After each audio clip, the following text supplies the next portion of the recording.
Today is the day I want to talk about my hot take on why, as a self-employed massage therapist, I don't accept tips. A stance that surprises a lot of my prospective clients and causes a little bit of controversy amongst other massage therapists. And I want to be totally clear that this is only applying to self-employed massage therapists. Working under someone else is a totally different story. But if you get to set your own prices, here we are.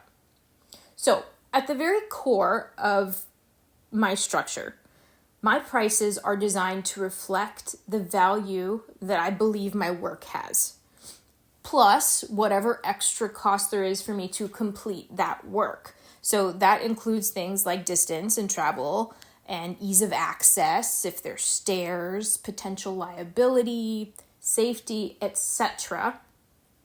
But it's designed for everything to feel clear and fair and pressure-free for both me and the clients.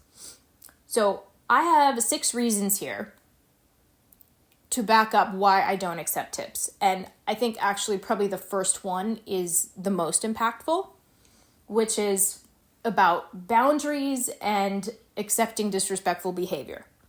In the past, I have had clients try to use large tips to buy extra time, to excuse lateness, to smooth over disrespectful behavior, or even to get me to do services that I wouldn't normally offer. And I'm not even talking of the sexual kind, which if you want to cut off any potential of things to go there, this is a great structure to take, by the way. But removing tips also kind of removes that loophole of the client trying to get things from you or get past your boundaries. The second is that I am never left guessing about the level of satisfaction. And it's not that I don't care about how satisfied the client is. It's that we don't use dollar amounts to communicate that. Because if I have a client who I am used to getting a certain amount of tip from, and one day it's just significantly lower, and they didn't say anything, I have no question in my mind about, well, did I do something different? Did they still like me? Are they going to be coming back again? Or did they just not bring enough money this time? That entire loop of emotional questioning is just gone. We don't need that. Third is maintaining some level of equality amongst my clients. I do a first come, first serve booking queue, pretty much. And if I had a client that I knew was an extreme tipper versus someone who wasn't, and I had already booked someone into the space that person who does extreme tipping wants, there is a potential of feeling like, now I'm missing out on $100. When everybody is fit into the same payment structure, there is no preference of client based off of their tipping capabilities or tipping styles. Everyone is the same, first come, first serve, and that's how I like it. Fourth is that it makes income and planning more predictable. There is a level of complication with my bookkeeping. If you start adding in like variations of prices, I am able to more or less predict based off of who I have on my books, the amount of money I'm going to be making in a month. And that is really helpful for me. And it makes it a lot easier for me to do bookkeeping in retrospect when I'm not having to categorize things differently based off of this was the price of the session, this was a tip. It's just so much easier. Fifth, pricing is within my power to change. And this one is, I don't know, this one kind of gets me. It's like, if I want to make more money, I can raise my prices.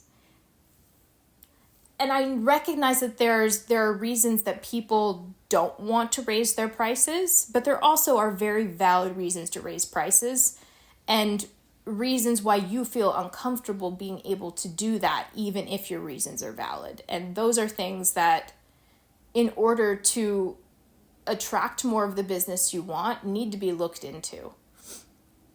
And so besides the fact that it keeps you financially more in alignment, it's also a very empowering place to be in, to say, if I want more money, I'll charge more money.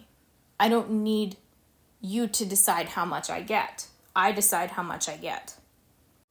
Number 6 is that there's just less pressure for the clients. I have been on the other end of this. I have been unsure of what felt like the appropriate amount, what was expected, or even if you've got 2 clients who are paying separately, having to figure out, well, what did you tip, or what did you tip, or maybe not even having the cash. Do they want cash? Can I include it in it? It's just so much more muck on top of something that I believe should be a very clean exchange. And overall, when I present this list to my clients, I'll get a little pushback of, well, but why? And I would argue it's not always real pushback.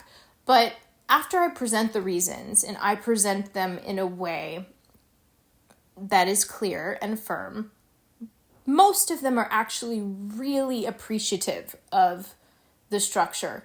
It makes it so much easier for them, and they appreciate the clarity and the straightforwardness of the situation. Occasionally, I will get someone who says, but what if I really want a tip? I would argue nobody really wants to tip. Let's be honest. If they're already paying full price for your service, why would they want to pay more on top of that? It doesn't really make sense. It's more probably they don't want to be seen as someone who doesn't want to tip. But sure, okay, someone really wants to show you extra gratitude. The gratitude that I request, in the form that I request it, is that you rebook with me. You're on time, and you send me referrals. And that's all I want. And most people are really appreciative of that.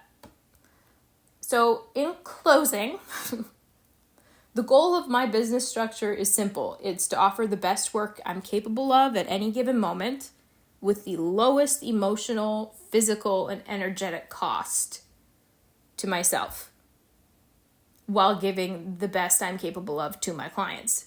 For me, it's so much more than financial compensation for effort. It's about creating a structure that's actually balanced and honors me, honors my work, and is sustainable. And this provides that for me.